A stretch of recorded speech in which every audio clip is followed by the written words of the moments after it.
नमस्कार दोस्तों, स्वागत है आपका एक बार फिर से आपके अपने YouTube चैनल इजी है जी में। और इस बार मैं लेकर आई हूँ मैथ्स के कुछ इम्पोर्टेंट क्वेश्चंस का कलेक्शन, उनके इजी सॉल्यूशंस के साथ। तो अगर वीडियो आपको अच्छी लगे तो प्लीज़ चैनल को सब्सक्राइब करिएगा और वीडियो को शेयर ज़रूर कीजिएगा, और जो कमी नज़र आए हमें कमेंट सेक्शन में बताइएगा। हमारी पुरानी वीडियोस को इतना सारा प्यार देने के लिए धन्यवाद। तो चलिए जल्दी से शुरू कर लेते हैं। पहला क्वेश्चन है, मजदूरों के एक समूह ने एक कार्य को 30 दिन में पूरा करने का ठेका लिया। यदि उनमें से 15 मजदूर नहीं आए और कार्य 45 दिन में पूरा हो सका तो उस समूह में आरंभ में मजदूरों की संख्या क्या थी। तो दोस्तों चलिए इस क्वेश्चन को सॉल्व करते हैं। तो इस क्वेश्चन को सॉल्व करने का सबसे आसान तरीका ये है कि आप सबसे पहले टोटल मजदूर मान लीजिए x थे। तो टोटल कितना मान लेंगे आप? टोटल आपने मान लिया x थे। अब उन्होंने कहा कि जो समूह था, हमने समूह को मान लिया कि पूरे x मजदूरों का समूह था और 30 दिन में पूरा कर सकते थे वो। तो x कितने दिन में पूरा कर सकते थे? 30 दिन में। अब क्या हुआ, 15 मजदूर नहीं आए, मतलब x में से 15 मजदूर कम हो गए। तो अब कार्य को पूरा होने में कितना टाइम लगा है? अब कार्य को पूरा होने में 45 दिन का समय लगा है। तो कुछ नहीं करना है दोस्तों, आपको इस वैल्यू को इसमें मल्टीप्लाई कर देना है और इस वैल्यू को इसमें मल्टीप्लाई कर देना है और दोनों को रख लेना है इक्वल। तो देखिए यहाँ पर, तो x माइनस 15 की मल्टीप्लाई हो गई 45 में और x की मल्टीप्लाई हो गई 30 में। तो इस प्रकार दोस्तों ये हो जाएगा 45x और ये हो जाएगा 15 गुना 45 और इधर हो गया आपका 30x। अब 45x माइनस इन दोनों की मल्टीप्लाई हो जाएगी 675 और ये हो जाएगा आपका 30x। तो अगर हम 45 के पास इस 30 को लेकर आएँ तो ये माइनस का 30x हो जाएगा और ये 675 इधर चला जाएगा। अब इसमें से जब इसे माइनस करोगे तो 15x बचेगा और ये 675। x की वैल्यू निकालने के लिए 675 अपॉन 15 हो जाएगा और 15 से जब इसको आप डिवाइड करोगे तो 45 आएगा। तो इस तरह से जो मज़दूरों की संख्या आई है वो आई है 45। तो ये आपका आंसर हो गया। तो इसमें ऑप्शन नंबर बी आपका सही हो गया। सॉरी दोस्तों, मैं शुरुआत में शायद क्वेश्चन नहीं पढ़ा मैंने, तो अब मैं नेक्स्ट जो क्वेश्चन करने जा रही हूँ उसे एक बार पढ़ती हूँ। एक पिता ने अपने पुत्र से कहा, मैं तुम्हारे जन्म के समय इतनी ही उम्र का था जितनी उम्र इस समय तुम्हारी है। यदि पिता की उम्र इस समय 40 वर्ष है तो पुत्र की उम्र 5 वर्ष पहले क्या थी। तो दोस्तों आज कोई पिता अपने पुत्र से कह रहा है कि जितनी उम्र तुम्हारी आज है, तुम्हारे जन्म के समय मेरी उम्र उतनी ही थी। तो इसमें हम क्या करेंगे, उन्होंने आज की बात की है, प्रेजेंट टाइम की बात की है, आज। तो आज हम मान लेते हैं कि पुत्र की उम्र अगर मैं x मान लेती हूँ, पिता की उम्र दी गई है हमें आज की, पिता की उम्र दी गई है 40 साल। तो दोस्तों आज से पहले जब कभी बेटे का जन्म हुआ होगा, मतलब उसके जन्म के समय पिता की उम्र थी x, जैसा कि क्वेश्चन में कहा गया है कि उसके जन्म के समय उसके पिता की उम्र उतनी ही थी जितनी पुत्र की उम्र थी। तो अगर पुत्र की आज x है तो जन्म के समय पिता की भी उम्र x ही रही होगी। तो आज अगर मैं पिता की उम्र की बात करूं, ये तो उन्होंने दिया है, इस बात को छोड़ दीजिए। तो आज पिता की उम्र कितनी होगी x की फॉर्म में, x ईयर यहाँ से यहाँ तक, x ईयर यहाँ से यहाँ तक। जो पुत्र की एज बढ़ी है वो पिता की एज भी तो बढ़ेगी ना। तो कितनी हुई, x तो उनकी थी ही और x और बढ़ गई, तो कितनी हो जाएगी x प्लस x। इसका मतलब पिता की जो आज जो एज है वो कितनी हो गई 2x। और उन्होंने पिता की एज आज में और भी दी हुई है 40 ईयर। तो इससे हम क्या करेंगे, इन दोनों को इक्वल रख लेंगे। तो है तो दोनों आज की ही बात ना, ये तो ये भी आज की बात है और ये भी आज की बात है, तो दोनों इक्वल हुई। तो यहाँ पर ऐसे, और ये ईयर है, वाई नहीं है, तो यहाँ से अगर मैं x निकालूँ तो 40/2 हो जाएगा और x मिलेगा मुझे 20 ईयर्स। तो आज पुत्र की उम्र कितनी है, 20 ईयर्स। पुत्र की उम्र 5 वर्ष पहले पूछी गई है, तो क्या करेंगे, 5 वर्ष पहले के लिए क्या कर देंगे, जो आज आया है उसमें से 5 माइनस कर देंगे तो 15 साल आंसर आ जाएगा। तो ऑप्शन बी सही हो गया। तो आपको समझ में आया होगा, उम्मीद है। चलिए नेक्स्ट क्वेश्चन पे चलते हैं। 150 मीटर लंबी रेलगाड़ी 90 किलोमीटर प्रति घंटा की चाल से चल रही है। रेलवे सिग्नल को पार करने में वह कितना टाइम लेगी। दोस्तों रेलगाड़ी के क्वेश्चन में आपको ध्यान रखना है, अगर रेलगाड़ी किसी पोल या सिग्नल को पार कर रही है तो उसको पार करने में उतना ही टाइम लगेगा। उसमें आपको कुछ नहीं करना है, आपको सिंपली टाइम वाला फॉर्मूला लगा देना है और निकाल लेना है, ठीक है ना। बाकी अगर वो किसी ब्रिज वगैरह को पार करती है तो उसके लिए फॉर्मूला अलग है, उसके लिए मैं आपको नेक्स्ट क्वेश्चन में बताऊंगी। बस ध्यान रखना, अगर वो किसी सिग्नल को पार कर रही है या किसी पोल को पार कर रही है तो सिंपल फॉर्मूला लगाओगे आप टाइम वाला। तो स्पीड दी हुई है इसमें, स्पीड कितनी दी हुई है, स्पीड दी है आपकी 90 किलोमीटर प्रति घंटा, और जो लंबाई दी है वो दी है मीटर में। तो या तो लंबाई को चेंज करो या स्पीड को चेंज करो, तो मैं स्पीड को चेंज कर लेती हूँ मीटर पर सेकंड में। ध्यान रखना, मीटर पर सेकंड में चेंज करने के लिए 5/18 से गुणा करना है आपको। तो इसको चेंज कर रहे हैं हम, तो 90, 18 से ये 5 बार कट जाएगा, तो स्पीड कितनी आ जाएगी आपकी, स्पीड आ गई है आपकी 5 × 5, ये 25 मीटर पर सेकंड आ गई स्पीड। ये अलग बात थी, आपको ध्यान रखना है। में कन्वर्ट करने के लिए, मीटर पर सेकंड में कन्वर्ट करने के लिए 5/18 से मल्टीप्लाई कर देना है, जो कि देखो मैंने यहाँ पे किया है। 1 किलोमीटर पर आवर में था पहले, अब ये मीटर पर सेकंड में मिल गया मेरे को।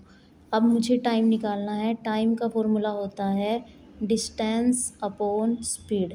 तो डिस्टेंस आपको कितनी ले लेनी है, जो रेलगाड़ी की लंबाई है। तो रेलगाड़ी की लंबाई कितनी है, 150, और स्पीड कितनी आई है, 25।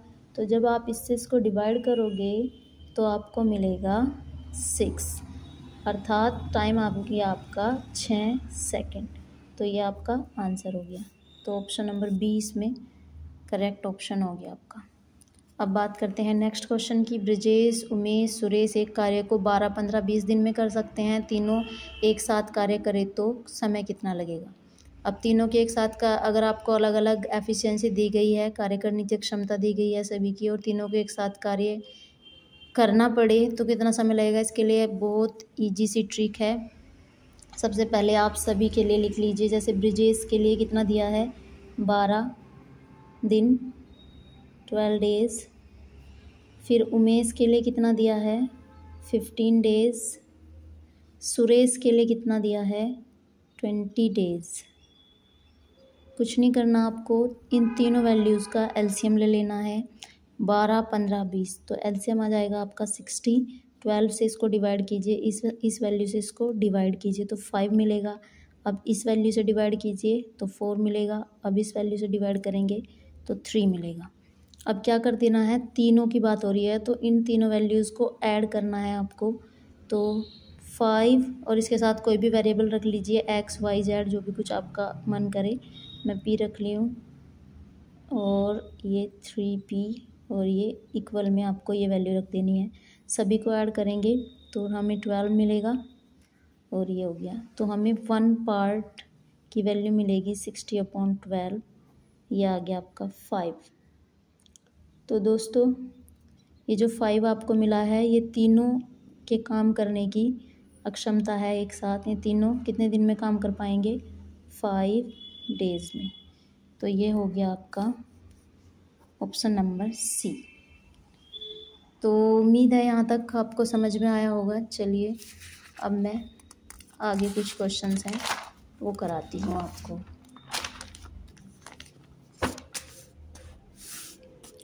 अगला क्वेश्चन है आपका, जब किसी घड़ी की कीमत 30% कम हो जाती है तो बेचे जाने वाली घड़ियों की संख्या में 30% की वृद्धि हो जाती है, तो आय पर क्या प्रभाव पड़ेगा। अगर ऐसा हो रहा है किसी भी क्वेश्चन में कि जितने की कमी हो रही है, कीमत घट रही है और उतने की ही वृद्धि हो रही है, तो हमेशा ध्यान रखना है आपको, यहाँ पर हमेशा आपको हानि ही होगी। ठीक है, अब वो हानि कितनी होगी उसे निकालने के लिए हमारे पास फॉर्मूला है। तो लॉस परसेंटेज कितना होगा, इसमें जो भी दोनों वैल्यूज़ दी होंगी ना, ए मल्टीप्लाई बी करके आपको अपॉन 100 कर देना है। जो भी परसेंटेज में दोनों वैल्यूज़ दी हैं उनको मल्टीप्लाई कीजिए और 100 से डिवाइड कीजिए। तो दोनों परसेंटेज में वैल्यू हमको लॉस और प्रॉफिट 30% दिया है और अपॉन में आ जाएगा आपका 100। तो इस तरह से ये हो जाएगा 900, ये हो गया 100, ये कट हो के आपको मिला 9% और ये क्या मिला आपको, लॉस। तो आंसर आ गया आपका बी। क्वेश्चन नंबर 6, 50 किलोमीटर यात्रा करने पर राम ने पाया कि अभी यात्रा का 3/5 भाग शेष है, तो यात्रा की कुल दूरी कितनी है। तो इसमें कैसे करेंगे आप लोग, पहले आपने क्या कर लेना है, टोटल यात्रा, टोटल जो लंबाई है यात्रा की उसको मैं मान लेती हूँ x। अब 50 किलोमीटर पूरी हो चुकी है, 50 किलोमीटर हो जाने पर बचा कितना, x माइनस 50 बचेगा। और 50 किलोमीटर कर लिए जाने के बाद उन्हें लगता है कि अभी भी 3/5 भाग शेष है, तो बचा हुआ भाग ये है और उनको कितना लग रहा है बाकी बचा हुआ, x का 3/5, मतलब x मल्टीप्लाई 3/5। तो ये भी बाकी बचा हुआ है 50 के बाद और ये भी बाकी बचा हुआ है। इसका मतलब ये दोनों क्या हो गए, इक्वल हो गए। तो दोनों वैल्यूज़ को हम क्या कर लेंगे, इक्वल रख लेंगे। x माइनस 50 इज इक्वल, ये कितना बनेगा आपका 3x/5, 3x/5।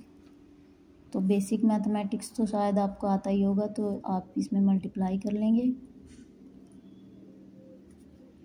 और ये यहाँ से 5x माइनस 250 और ये इधर 3x, ये 5x, ये 3x इधर आके माइनस हो जाएगा, 250 इधर जाके प्लस का हो जाएगा और ये 2x इज इक्वल 250 और x है 250/2 मीन्स ये बना आपका 125 किलोमीटर। तो x की वैल्यू पूछी थी उन्होंने कि यात्रा की कुल दूरी कितनी है, तो 125 किलोमीटर आपका सही उत्तर हो जाएगा। अब 10 वस्तुओं का लागत मूल्य 8 वस्तुओं के विक्रय मूल्य के बराबर है, तो प्रतिशत लाभ बताइए। तो इजी सा मेथड है आपका इसका, प्रतिशत प्रॉफिट की अगर बात हो और कुछ वस्तुओं का लागत मूल्य मतलब CP कुछ के SP के बराबर हो, तो क्या कर देना है आपको, लागत में से विक्रय मूल्य को माइनस करना है और अपॉन में विक्रय मूल्य रखना है और मल्टीप्लाई कर देना है 100। तो देखिए दोस्तों, लागत किसका, 10 वस्तुओं का लागत 8 के विक्रय के बराबर था, तो ये बना आपका 2/8 मल्टीप्लाई 100 और ये बन गया आपका 200। और जब आप 8 से इसको डिवाइड करोगे तो ये मिलेगा आपको 25%। तो दोस्तों आंसर हो गया आपका ए। अब चलते हैं नेक्स्ट क्वेश्चन पे। राम एक कार 20% छूट पर ख़रीदता है और उसे कीमत से 20% अधिक पर बेचता है, उसका प्रतिशत लाभ बताना है हमें कितना है। तो ये क्वेश्चन भी कुछ ऐसा ही है, उसने 20% छूट पर ख़रीदा, 20% अधिक पर बेच दिया। तो सबसे पहले हम क्या मान लेंगे, कार की कीमत, कार की कीमत मैं मान लेती हूँ कि ये 100 रुपये थी। अब 20% छूट के बाद CP कितना बनेगा 80। भाई 100 का 20% 20 होता है, तो 100 माइनस, मैं लिख देती हूँ 100 माइनस 20, तो ये कितना बना 80। अब 20% प्रॉफिट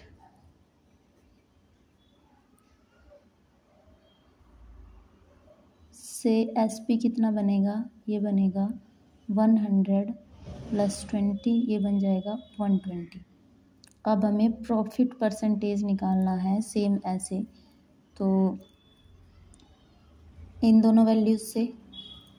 तो भाई लागत कितना आया है पूरा 120, और ये हो गया आपका CP अपॉन में